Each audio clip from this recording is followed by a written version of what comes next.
So we're done for part A. Now let's get into the exciting stuff that we're really, we can't wait to share. This is the integrated work that we've been doing lately.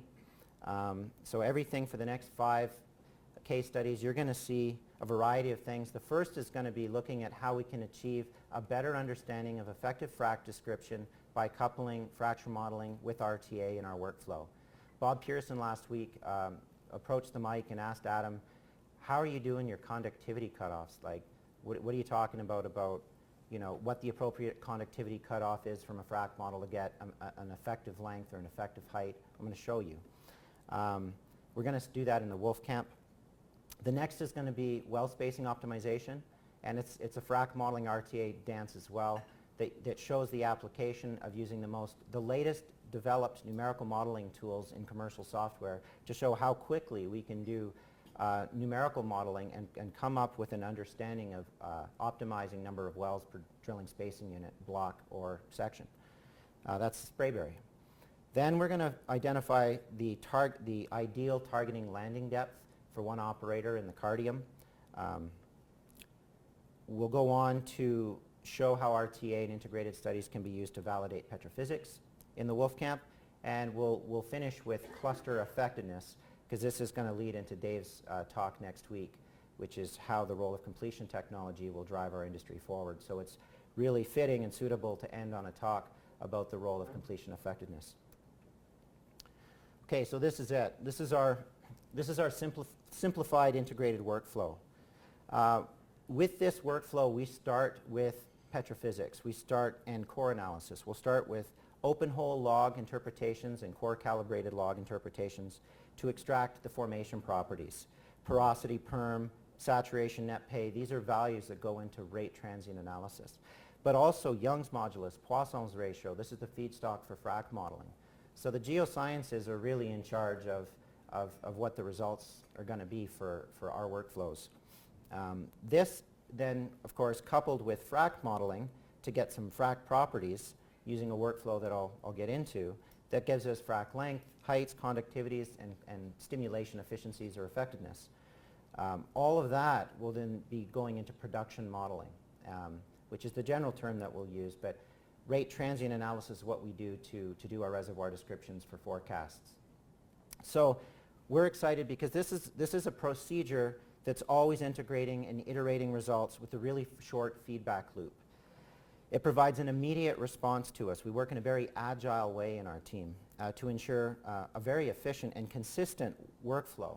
It's a real practical approach, we believe, for small and large well counts. And we've performed this anything from 1 well to tens of wells. So frac modeling and RTA go together really good. We'll start with an overview looking at the Wolfcamp in the Midland Basin.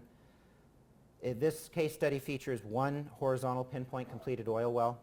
This study is going to demonstrate how we can tightly couple our frac modeling and production modeling results to understand effective frac geometry.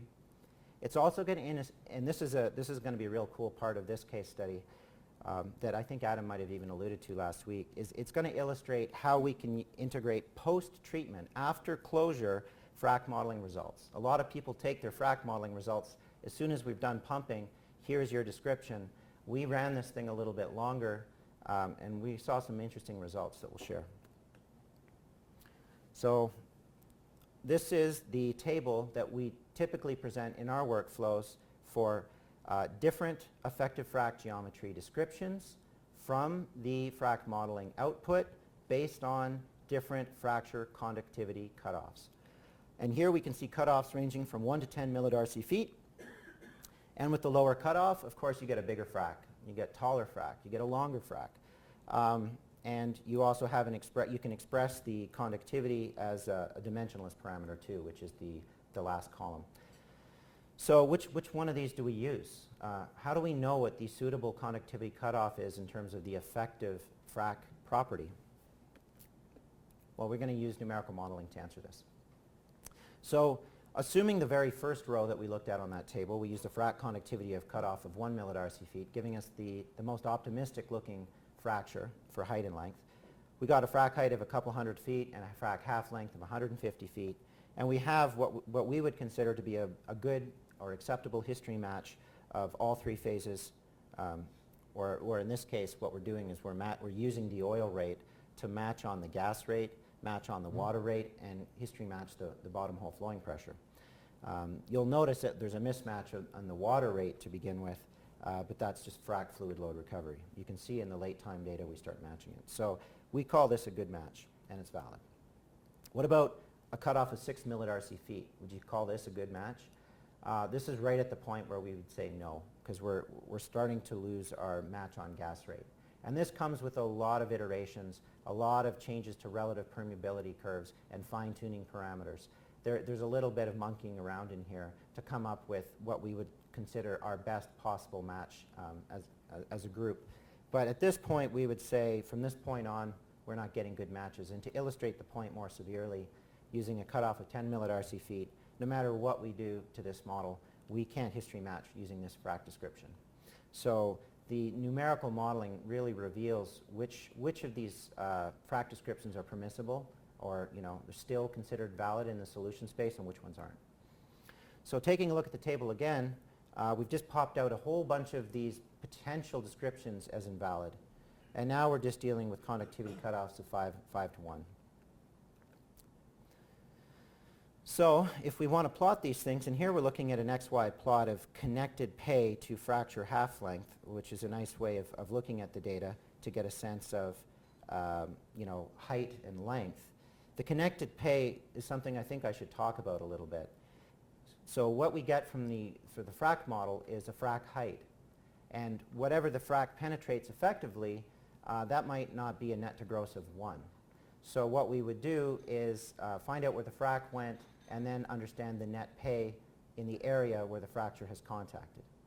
And in that sense, we talk about the connected net pay from the fracture treatment. Anyway, we're still down to these 5 runs. How do we hone in on our description further? Well, should frac modeling results, meaning XF, HF, and KFW, be interpreted at the end of frac treatment? This is what I was alluding to at the opening of the case study. Can we learn something from running these frac models a little bit longer? In this case, the fracture closure time was a really big number. I want to say it was like 19 or 20 hours. And yet the proppant that was being carried in a viscous fluid, well, that would break within a couple hours. So what we were seeing is, from the frac modeling results that is that the sand was settling. And I've got a couple videos here to show you this. I see somebody smiling and nodding, so they've seen this kind of stuff before. So the conductivity is dynamic. It changes through time. We all know that through production, but I mean, even in 12 hours after pumping, it's dynamic. So we're going to see what it looks like running it 12 hours later. So I'll hit play here, just if I can get rid of my laser pointer. So you can see it going, treating. This is proppant concentration heat map through time there. We stopped pumping. We got that nice cross through the X, which is where the well is landed. So this is just running this thing, and the pumps have stopped. You can watch the proppant concentration. It's still moving into the reservoir, of course. Now watch what happens here. This is dramatic. So we can watch the sand settling. Again, large closure time, but viscosity is broken.